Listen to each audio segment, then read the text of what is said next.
Ja, willkommen, Fabio De Masi, wie eben vorgestellt von David, stellvertretender Vorsitzender des Untersuchungsausschusses zu den Panama Papers.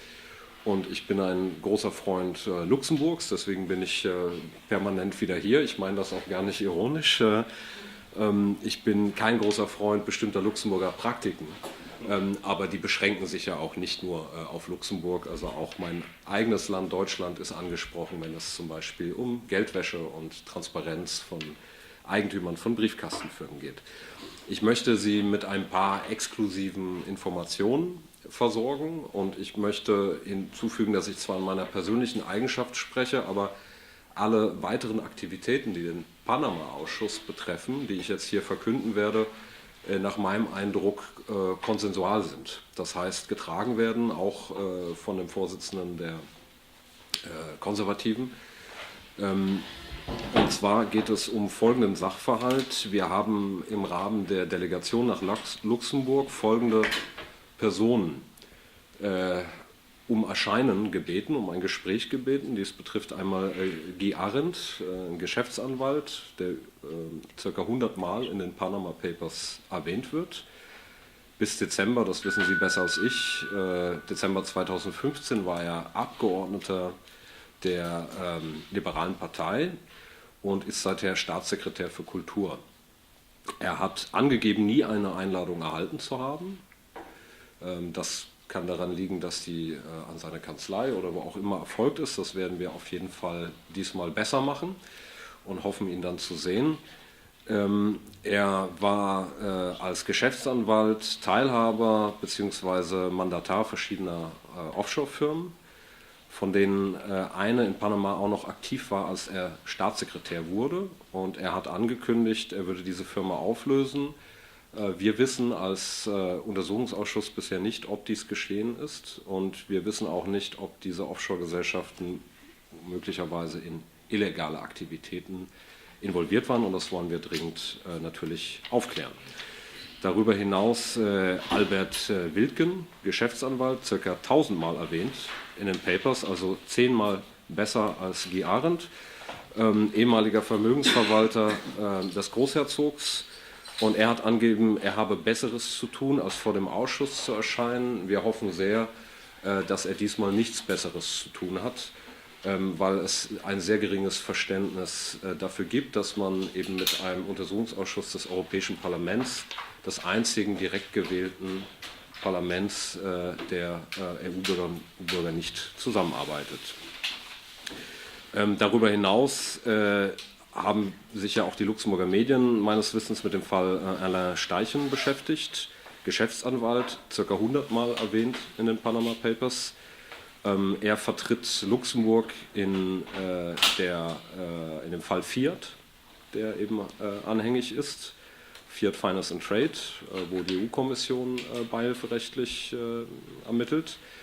Und hat ja die Einladung auf Anweisung des Finanzministeriums abgelehnt. Dazu hatten wir widersprüchliche Informationen von Herrn Gramenga. Er hat ja zunächst behauptet, eine solche Anweisung habe es nicht gegeben. Später hat er gesagt, sie sei ihm nicht bekannt gewesen. Wir werden das mit Herrn Gramenga noch einmal aufklären wollen und werden auch ihn erneut vor den Ausschuss bitten. Wir werden ihn auch in einem anderen Zusammenhang erneut vor den Ausschuss bitten. Und das ist das, was gestern auch die Süddeutsche Zeitung veröffentlichte. Herr Obermeier hat uns auch kontaktiert. Und das betrifft Herrn Marx. Wir als Linke finden das ja immer einen sympathischen Nachnamen. Auch wenn sein Vorname Karl hieße, wären wir trotzdem sehr erpicht darauf, ihn anzuhören, denn er hat angegeben, dass er im Prinzip keine aktive Rolle bei der Betreuung dieser Offshore-Firmen hatte und auch Herr Gramenga hat es zu vertreten. Das heißt, es stellt sich jetzt eine sehr einfache Frage für den Untersuchungsausschuss. Erstens, war Herr Gramenga falsch informiert oder hat Herr Gramenga die Unwahrheit gesagt? Zweitens, warum hat Herr Marx die Unwahrheit gesagt? Und wir möchten mit beiden darüber sprechen.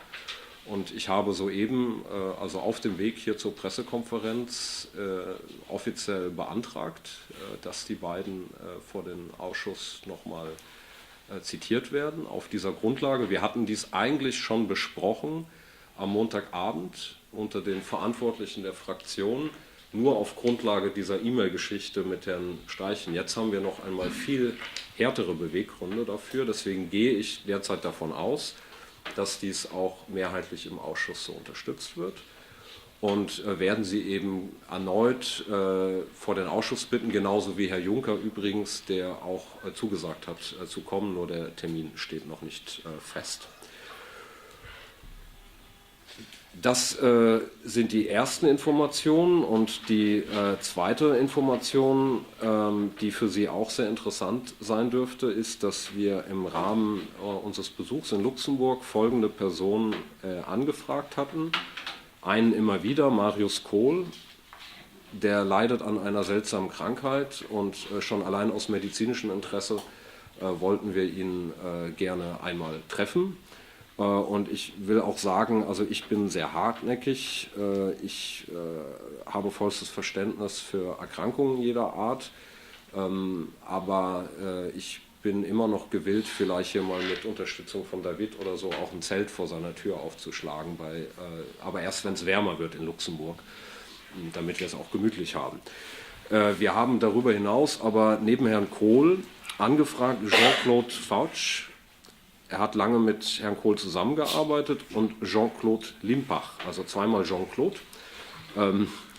Auch er arbeitete lange mit Herrn Kohl zusammen und ist heute der Präposé, der Verantwortliche für das famose Büro 6.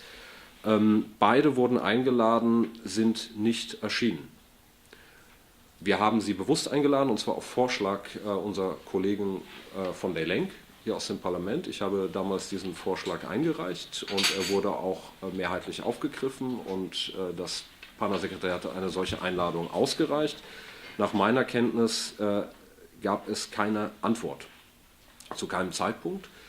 Wir werden jetzt Folgendes machen. Wir werden diese Anfrage jetzt nicht mehr nur an die zuständigen Beamten richten, sondern eben auch an das zuständige Ministerium.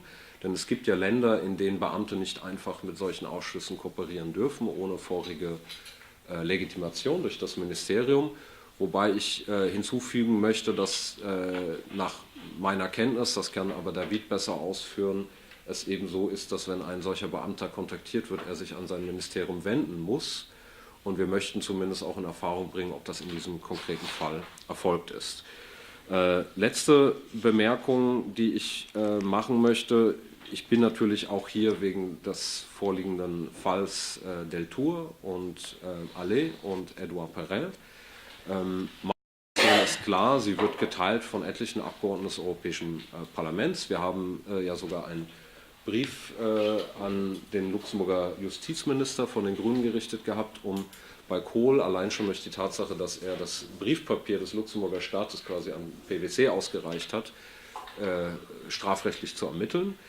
Und die klare Mehrheitsauffassung unseres Ausschusses, nach meiner Kenntnis auch der Vorsitzende des Ausschusses von der deutschen CDU, ist, dass wir bei allem Respekt für die Unabhängigkeit der Luxemburger Justiz erwarten, dass auch in Übereinstimmung mit den einschlägigen europäischen Konventionen, die es dazu gibt, die unzureichend sind, um einen hinreichenden Whistleblower-Schutz zu gewährleisten, aber trotzdem haben wir Menschenrechtskonventionen und auch einen Schutz der Pressefreiheit und andere Dinge, dass wir uns natürlich einen Freispruch wünschen und ihn erwarten. Und wenn der nicht erfolgt, wird das hoffentlich den Druck erhöhen auf die EU-Kommission, endlich zu liefern.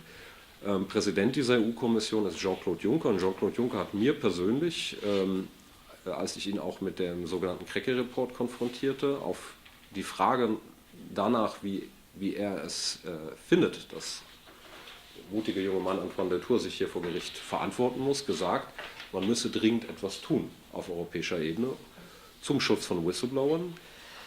Der Europäische Rat hat nach meiner Kenntnis die Kommission aufgefordert, hier etwas zu tun. Bisher ist nichts passiert. Es gibt von meiner Fraktion einen Berichterstatter, der also im Auftrag des gesamten Parlaments, das ist Dennis de Jong für die SP der Niederlande, einen sogenannten Initiativbericht vorgelegt hat zum Schutz der finanziellen Interessen der Union bzw. zum Schutz von Whistleblowern, die eben finanzielle Interessen der Union waren.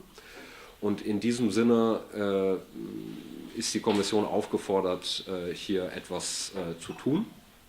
Und wir werden hier weiter Druck machen, und wenn es zu einer Verurteilung kommt, hat natürlich weiterhin durch alle Instanzen bis zum Europäischen Gerichtshof alle drei Beteiligten die volle Unterstützung sowohl meiner Fraktion und ich würde auch sagen einer großen Mehrheit des Europäischen Parlaments. Deswegen werden wir nachher dieses Verfahren sehr genau verfolgen. Und ich werde Herrn Juncker an sein Versprechen erinnern. Ich werde deutlich machen, dass wir es nicht hinnehmen können, dass Personen, die ganz klar im öffentlichen Interesse handeln, am Ende auf der Anklagebank sitzen, während die Strafverfolgung, insbesondere im Zusammenhang mit Geldwäsche und Steuerdelikten in Luxemburg, um es mal so zu formulieren, wünschenswert ist. Das ist sie aber nicht nur in Luxemburg, das ist sie auch in meinem Mitgliedstaat in Deutschland.